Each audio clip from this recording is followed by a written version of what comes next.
Welcome back to ABC of Storytelling 2.0, where every week I share tips, tricks, techniques, and secrets that help you tell better stories every day.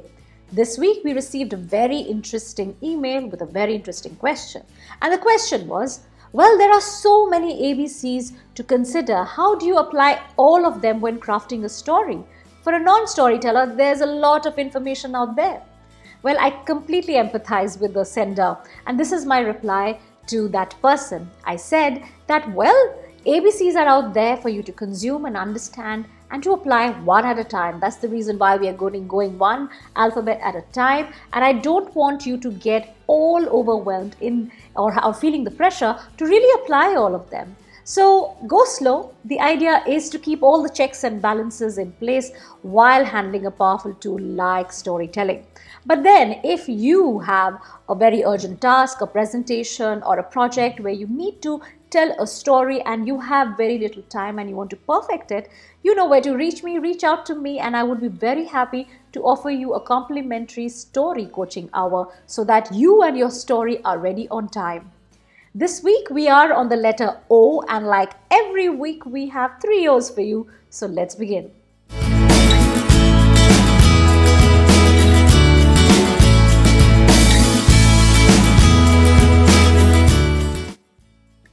O for opportunity. Now this is a very common query that we get all the time, but that's a question for me because I'm a professional storyteller and I have to always search for a new audience to tell stories to. But if you are a business owner, a working professional, a manager, a leader, somebody working in the social sector, stories are all around you and so are the opportunities to tell them.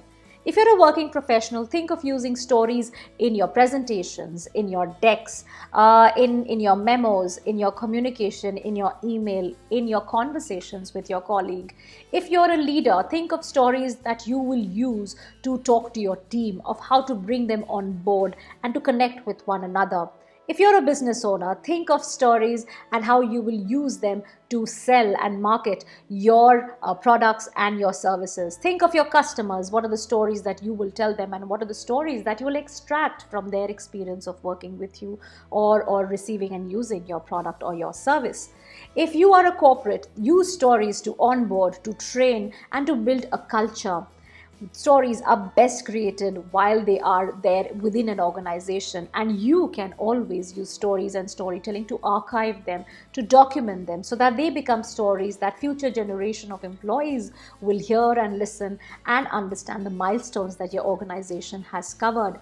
If you're a not-for-profit, think of stories and storytelling to use for fundraising, for donor presentation, for communication, or for pitching to a new donor. If you are a startup, think of using stories to pitch to your investor.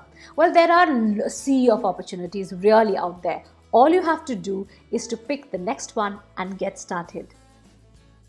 I'm a great fan of original stories. Stories that are inspired from real life events or stories which have been created to give a certain meaning or a message. Well, your life experiences are great stories that you can tell. You own them, no one has the right or access to them, and you can always tell these stories to create a bond with your listener.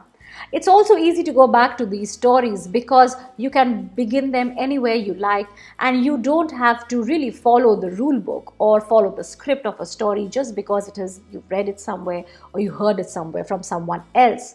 Another way to really use original stories is to create stories that meet a certain objective and have a certain outcome. Our work with Save the Children and the Dream Accelerator initiative is a perfect example of this. Each of the stories were 100% original or inspired by their internal programs, and that's one of the ways we thoroughly enjoyed creating these stories for listeners. If you want to really test out your innate ability to create original stories from your own life experiences, look up our Golpo Project 2022, where we are documenting 365 days in 365 stories. There's a story prompt for you every day. So pick up any story prompt and write a story of your own and see where and how you can use that for your audience. Go ahead and have some fun, play with stories and create original stories that belong to you. O for offend. Beware, your stories can offend your listeners. Storytellers are popular, but being a storyteller is extremely tricky today. Because when you tell stories, you are in some way sharing your experience, your values, your beliefs. But your listener may come from a different world, may have different values, different beliefs, different temperaments, and different intentions in their life. So, no matter how well intentioned you may be, your story may at a time offend them. But how do you become a people pleaser? Do you have to be a people pleaser while being a storyteller?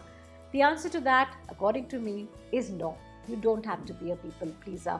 And sometimes it is important to offend people as long as you're trying to awaken them.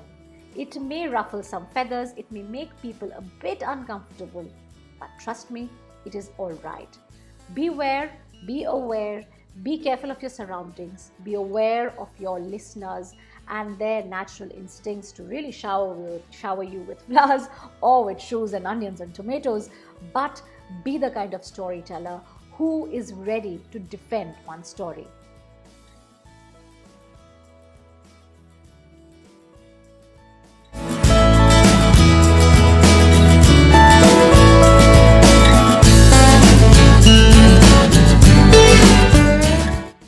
That's all we have time for this week on ABC of Storytelling 2.0. I am thoroughly enjoying myself sharing these tips, tricks, techniques with you, and I do hope so are you. Remember this little piece of advice that I gave at the beginning of today's video. You don't have to apply all the ABCs in every story you tell. Take one letter at a time, enjoy the process, like your stories, test them out, and then you will see whether these are useful for you or not. Remember, I am not here to overwhelm you. I am here to make storytelling simpler for you. Ask me if there's a question. If you're watching these videos, I have another little favor to ask of you. Please like, save, subscribe, share, no matter where you're watching this, because it really matters to us. And drop us a line. Send me a message, send me a DM. Tell me if you're liking it, if this is a video series that is really helping you use stories and storytelling more effectively. I'd love to hear your experiences.